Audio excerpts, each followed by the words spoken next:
Olá, estamos aqui para mais uma edição do Palavra Aberta para conversar sobre um assunto que todos nós conhecemos ou já usamos: as plataformas tecnológicas que oferecem serviços como transporte de passageiros e entrega de produtos. Segundo a revista Exame, aplicativos de serviços como Uber, 99, iFood e Rappi empregam juntos cerca de 4 milhões de trabalhadores. E para falar sobre esse assunto, a nossa convidada de hoje é a deputada Fernanda Melchiona, líder do PSOL, que é coautora do projeto 3748 de 2020, que trata da regulamentação dessa atividade. Eu sou Fernando Gomes e esse é o Palavra Aberta, agora gravado em formato digital. Deputada, seja muito bem-vinda, muito obrigado por ter aceito o nosso convite para conversar sobre esse tema. Boa tarde, Fernando. É um prazer estar com vocês aqui no Palavra Aberta. E esse assunto é muito importante, né? Porque já são 4 milhões de trabalhadores que trabalham nesse tipo de serviço. Eu não diria autônomo, embora as empresas digam que é um trabalho autônomo, porque quando a gente tem um trabalho autônomo, a gente determina o nosso preço, o valor da nossa força de trabalho e também as condições com que a gente trabalha. No caso do vínculo entre esses trabalhadores de aplicativo e as plataformas, nós temos uma lógica extremamente perversa, em que os trabalhadores não têm controle e sequer transparência da forma como é feito o cálculo do que é pago pela entrega, um bloqueio que pode ser feito pela plataforma de forma unilateral, né? Um aumento exponencial no número de restaurantes cadastrados e de pedidos durante a pandemia e uma diminuição do que, na verdade, os trabalhadores recebem ao final do mês. Para vocês terem uma ideia, a média é que esses trabalhadores trabalham de 13 a 14 horas para ganhar R$ 937. E, ao mesmo tempo que tem essa enorme carga de trabalho, com o aumento, né, do número de entregas na pandemia, eles tiveram os salários na prática diminuído. Então, isso é inaceitável, né? E, evidentemente, o Brasil foi sacudido por uma greve muito importante que esses trabalhadores fizeram no dia 1º de julho, que foi uma paralisação nacional, uma greve histórica, porque foi a primeira vez que o Brasil teve, em vários estados da federação, uma greve baseada nesses 4 pontos: o aumento da taxa mínima, que, como eu disse, não tem transparência alguma, Fernando. A média é que a cada quilômetro que, né, o entregador vá de moto ou bicicleta, ele receba 70 centavos. Mas não tem transparência de como é feita essa taxa mínima. Então, você pensa num trabalhador que fez, né, tem entregas, eu descobri isso na greve do Uber, por exemplo, que o entregador recebe R$ 3 pela entrega. E às vezes a gente não se dá conta das condições de trabalho. Eu sou usuária, né, também peço muitas coisas por aplicativo, embora na próxima greve, agora dia 25, é muito importante o nosso apoio à greve físico, se possível, cumprindo o distanciamento social. Eu irei na greve aqui em Brasília, mas também não chamando as empresas. É agora sábado a próxima greve dos entregadores. Mas veja, sabe aquele tempo de espera? Você escolhe lá um restaurante, diz que vai te entregar em 15 minutos e às vezes demora 1 hora, 1h15, porque atrasou a confecção da comida no restaurante.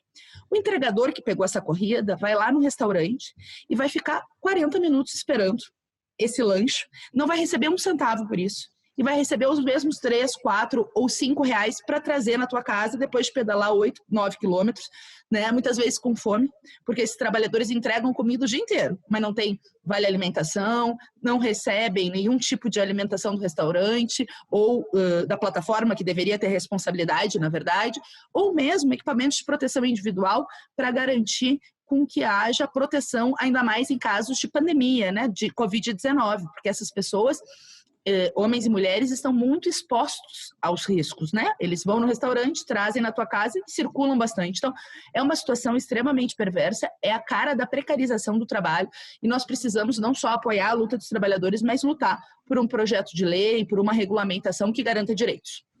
Deputado, o projeto ele tem 3 pilares básicos, né? O primeiro seria garantir exatamente o que a senhora está falando, que é um nível de proteção social mínimo aos trabalhadores, com inclusão de direito à licença maternidade, afastamento remunerado em caso de doença e de acidente de trabalho. A senhora poderia detalhar melhor esse ponto aí para a gente, por favor?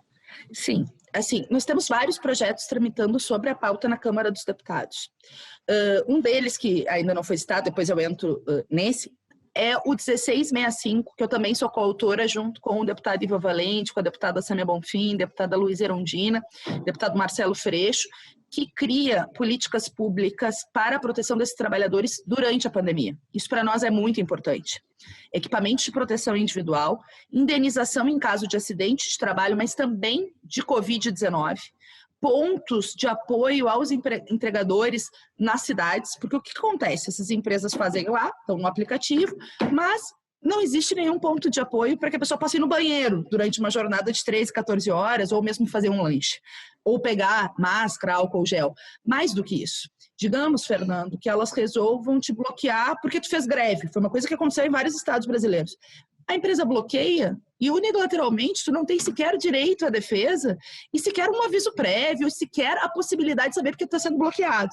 Para esses trabalhadores que fazem da sua única fonte de renda esse tipo de trabalho, e são muitos, ainda mais em tempos de desemprego como vive o Brasil, isso é perverso, extremamente perverso. Então não tem nenhum tipo de garantia. Além das medidas sanitárias de uma série de regulamentações que o PL 1665 coloca em termos de procedimento de protocolo para ajudar com que esses trabalhadores durante a pandemia tenham menos contato possível com clientes e fornecedores, né, para até se proteger do Covid e evitar também a transmissão do Covid nessa cadeia toda, que vai do restaurante até a nossa casa. Esse projeto, a gente já tem 257 assinaturas para o regime de urgência. Tivemos uma reunião com os entregadores de aplicativo e o presidente Rodrigo Maia, a pedido da bancada do pessoal, que foi muito útil, né, para que os trabalhadores colocassem as suas demandas e também pedissem que a Câmara se debruçasse sobre a regulamentação. Nós estamos querendo que esse regime de urgência seja votado em plenário já na semana que vem. E depois tem esse outro projeto, assim como vários outros, tem mais de 20 que tratam do tema, que trata desses direitos, né, importantíssimos, e também dessa categoria de trabalhadores que obviamente não têm um vínculo formal da CLT, mas que também não são autônomos. Então, cria a figura do trabalhador das plataformas, reconhecendo esse vínculo, né, essa relação de trabalho, mas ao mesmo tempo sem ferir a natureza do tipo de trabalho como os próprios trabalhadores pedem, né?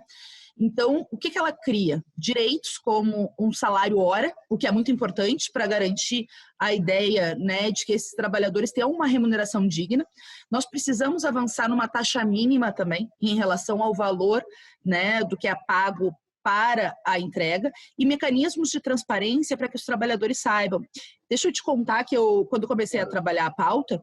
Deputada, o nosso tempo está quase se esgotando e eu queria fazer uma última pergunta para a senhora que claro. Eu queria deixar de fazer, né?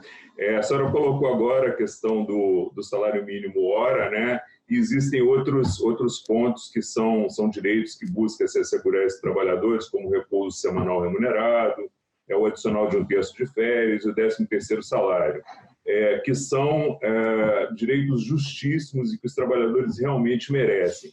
Agora, se forem regulamentados esses direitos, nós não vamos ter uma debandada dessas empresas do Brasil e a gente não vai gerar um desemprego maior ainda? É um ponto aí para a senhora falar sobre. Obrigada, é muito importante a tua pergunta. Na verdade, esse é o discurso dos grandes empresários sempre quando se busca direito. Sabe, Fernando, que hoje todo mundo tem 13º quando tem CLT. Nós temos no Brasil uma informalidade muito grande. Quando foi ser votada a lei, o argumento era o mesmo, porque acabar o mundo do trabalho, que era um absurdo os trabalhadores terem direitos, porque eles querem só ganhar. O segundo maior mercado do Uber Eats é o Brasil. Os caras estão ganhando dinheiro pra caramba, super bem avaliado na Bolsa de Valores, enfim, não tem como sair de um mercado de 200 milhões de consumidores, claro, não são todos que estão na plataforma, não são 200 milhões, né, de pessoas que estão, embora tenha crescido muito a procura, tanto de restaurantes nas plataformas, e também falta transparência para quem se coloca lá como são os restaurantes, né? Como também não tem essa transparência para os trabalhadores. Então, eu acho que não tem risco, né, de que eles saiam do Brasil. Eles sempre vão ameaçar com isso, porque eles querem dizer que existe uma parceria, quando, na verdade, a relação de trabalho é toda subordinada aos interesses dessas empresas, sem nenhum direito, nenhuma transparência e, ao mesmo tempo, né, nenhuma garantia, né, a forma perversa. Imagine, pessoas que se acidentam no trabalho 10 horas trabalhando, pedalando, num trânsito que é super perigoso, como é o caso do Brasil, não recebem nada, nada. Estão lá entregando para o iFood, para o Uber Eats, e eles dizem aí, agora eles estão comprando espaço na televisão. E gastam milhões para comprar espaço na televisão ao invés de ajudar os seus trabalhadores. E eles dizem que tem a indenização, só que ninguém viu, né? Nenhum dos trabalhadores conhece a tal da indenização. Então, eu acho que não tem esse risco. Acho que eles vão chantagear sempre, mas a nossa melhor vacina é a auto-organização dos trabalhadores. Por isso que é muito importante a greve no dia 25 de julho. Eu apoio, estarei presente fisicamente e lutando na Câmara dos Deputados para aprovação de medidas que garantam direitos, e é muito importante que os nossos usuários dos aplicativos também apoiem. Deputado, muito obrigado pelos esclarecimentos prestados aqui no Palavra Aberta e parabéns aí pela coautoria do projeto. Obrigada, foi um prazer, Fernando. É um prazer mesmo. Obrigado. Eu conversei com a deputada Fernanda Melchiona, líder do PSOL e coautora do projeto de lei 3748 de 2020, que regulamenta as atividades dos trabalhadores de plataformas de tecnologia. Para você que nos acompanhou até agora, muito obrigado, um forte abraço e até a próxima.